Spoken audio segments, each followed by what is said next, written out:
अधिक पैदावार के लिए किसान फसलों में अंधाधुंध विभिन्न रासायनिक उर्वरकों का प्रयोग करते हैं, जिससे किसानों की लागत बढ़ जाती है और लाभ कम मिलता है। ऐसे में किसानों को चाहिए कि संतुलित मात्रा में उर्वरकों का प्रयोग करें, जिससे आप उर्वरकों के अनावश्यक प्रयोग से बच सके और अधिक लाभ मिल सके। परंतु कैसे करें संतुलित मात्रा में उर्वरकों का प्रयोग, इस बारे में जानकारी दे रहे हैं विषय विशेषज्ञ टीपी सिंह। जब आप खरीफ की बिजाई कीजिए तो आप खरीफ की बिजाई से पहले यदि आपके हाथ में मृदा स्वास्थ्य कार्ड जो है आ गया है, तब तो उस मृदा स्वास्थ्य कार्ड के आधार पर अपने खेत में आप जो है उस कार्बनिक खाद का या उर्वरक का आप जो है उपयोग कीजिए। यदि जो है आप जो है जांच नहीं करा पाए हैं कि आप जिस तरह से मुख्य पोषक तत्व में आपका जिस तरह से नाइट्रोजन आ गया, फास्फोरस आ गया, पोटास आ गया, द्वितीयक पोषक तत्व में आपका कैल्शियम, मैग्नीशियम और सल्फर आ गया, और सूक्ष्म तत्व में जिस तरह से आपका जो है जिंक आ गया, लोहा आ गया, तांबा आ गया, मैंगनीज आ गया, तो जिस तरह से इस मिट्टी में हमारी जो है मिट्टी में अधिकतर जिस तरह से ज़्यादातर जो है ये देखा गया है कि सल्फर और जो है लोहे की जो है ना कमी पाई जाती है किसान बंधुओं। तो इसको आप क्या कीजिए, जिस तरह से आप जो है बाजरा बा रहे हैं, ज़मीन में जो लोहे की कमी है, तो आप क्या कीजिए कि फसल के बिजाई के समय ही 10 किलो फेरस सल्फेट प्रति हेक्टेयर के हिसाब से आप जमीन में फेंक करके और उसको जमीन में मिला करके और फसल की बिजाई कर दीजिए। पौधों को अपनी वृद्धि, विकास और विभिन्न जैविक क्रियाओं के लिए पोषक तत्वों की जरूरत होती है। इन पोषक तत्वों के न मिल पाने से पौधों की वृद्धि रुक जाती है और पौधे पर लक्षण दिखने लगता है। यदि ये पोषक तत्व एक निश्चित समय तक न मिले तो पौधा सूख जाता है। वैज्ञानिक परीक्षणों के आधार पर 17 पोषक तत्व पौधों के लिए जरूरी बताया गया है, जिनके बिना पौधे की वृद्धि विकास संभव नहीं है। इसलिए फसल से अच्छी पैदावार लेने के लिए फसल की जरूरत के अनुसार पोषक तत्व डालना चाहिए। बहुत से किसान भाई मिट्टी परीक्षण नहीं करवा पाते हैं और बीजों की बुआई कर देते हैं, जिसके कुछ दिनों बाद फसल में पोषक तत्वों की कमी के लक्षण दिखने लगते हैं। ऐसे में किसान कौन सा पोषक तत्व ले और किस तरह से कितनी मात्रा में डाले, जिससे फसल की बढ़वार अच्छी हो और आने वाले समय में फसल से अधिक पैदावार मिल सके।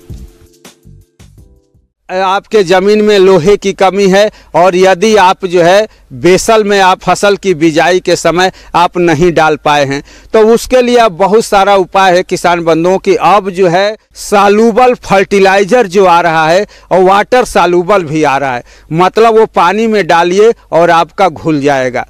तो अब जिस तरह से बहुत सारे जो है फेरस सल्फेट अब घुलनशील आ रहे हैं, वाटर सालुबल आ रहे हैं, तो जैसे ही आपकी फसल जो है 25 से 30 दिन की हो, फसल में आप 5 ग्राम जो है प्रति लीटर पानी के हिसाब से फेरस सल्फेट ले करके और अपनी जो है ना फसल में आप जो है ना स्प्रे कर दीजिए। तो जब आप स्प्रे कर देंगे तो फोलियर स्प्रे होगा, वो जो है वो ज़्यादा कारगर होगा और पत्तियों के द्वारा पौधा जो है ले लेगा और फेरस की कमी को जो है, आयरन की कमी को, लोहे की कमी को वह जो है सो जो है ना नहीं करेगा। कि अब जो है किसान बंधुओं ज़्यादा से ज़्यादा आप भी जो है ना वाटर सालुबल फर्टिलाइजर है उसका आप उपयोग आप जो है ड्रिप के माध्यम से और फव्वारा के माध्यम से,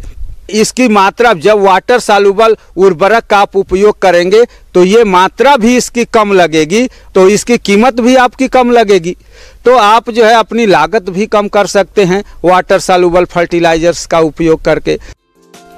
फसलों की वृद्धि, विकास और अधिक उपज प्राप्त करने में नाइट्रोजन, फास्फोरस और पोटाश के बाद चौथा सबसे महत्वपूर्ण पोषक तत्व है सल्फर, जिसे गंधक के नाम से भी जाना जाता है।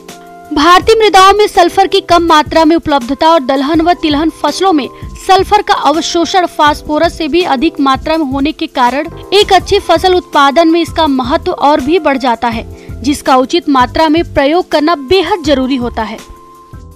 पानी की उपलब्धता है वहाँ पर जो है मूंगफली बाते हैं। मूंगफली में सबसे ज़्यादा जो है ज़रूरी है किसान बंधुओं सल्फर। अब सल्फर आप जो है 2 तरह से दे सकते हैं। एक तो आप जो है जिप्सम के माध्यम से दे सकते हैं, तो जिप्सम आपको हमेशा जो है ना बेसल में ही देना पड़ेगा। तो 25 से 30 किलो प्रति कच्ची बीघा आप जो है फसल बिजाई के समय जिप्सम को ज़मीन में फेंक करके आप फसल की बिजाई कर दीजिए। तो इससे क्या होगा, किसान बंधुओं कि आपकी फसल में आपको जो है जिप्सम के माध्यम से, जिप्सम में कैल्शियम भी होता है और सल्फर भी होता है, तो आपकी फसल को, आपकी ज़मीन को कैल्शियम भी मिल गया और सल्फर भी मिल गया।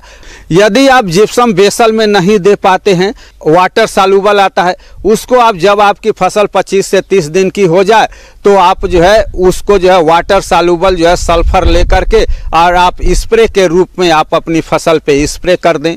तो आपकी जो है फसल में जो है सल्फर की कमी जो है नहीं आएगा। और यदि आप जहां पर पानी है, जो किसान जो है मूंगफली बा रहे हैं, उनके लिए तो कैल्शियम और सल्फर जो है उनकी फसल के लिए अमृत का काम करता है। ये दो चीज़ें तो मूंगफली बाने वाले किसान अवश्य दे जो है उपयोग में लेना चाहिए। दूसरी फसल जिस तरह से मूंग हुआ, आपका बाजरा हुआ, या दूसरी फसल भी ले रहे हैं किसान जिस तरह से, तो उसमें भी जो है सल्फर जो है अपना जो है द्वितीयक पोषक तत्व है दूसरा, लेकिन अब जहाँ पे कमी आ रही है सल्फर की, वहाँ पर ये सल्फर प्राथमिक पोषक तत्व हो गया है। तो सल्फर का उपयोग जिस तरह से आप नाइट्रोजन, फास्फोरस, पोटास का उपयोग कर रहे हैं, उसी तरह से आप जो है ना चौथे पोषक तत्व के रूप में आप सल्फर का अवश्य जो है ना उपयोग करें।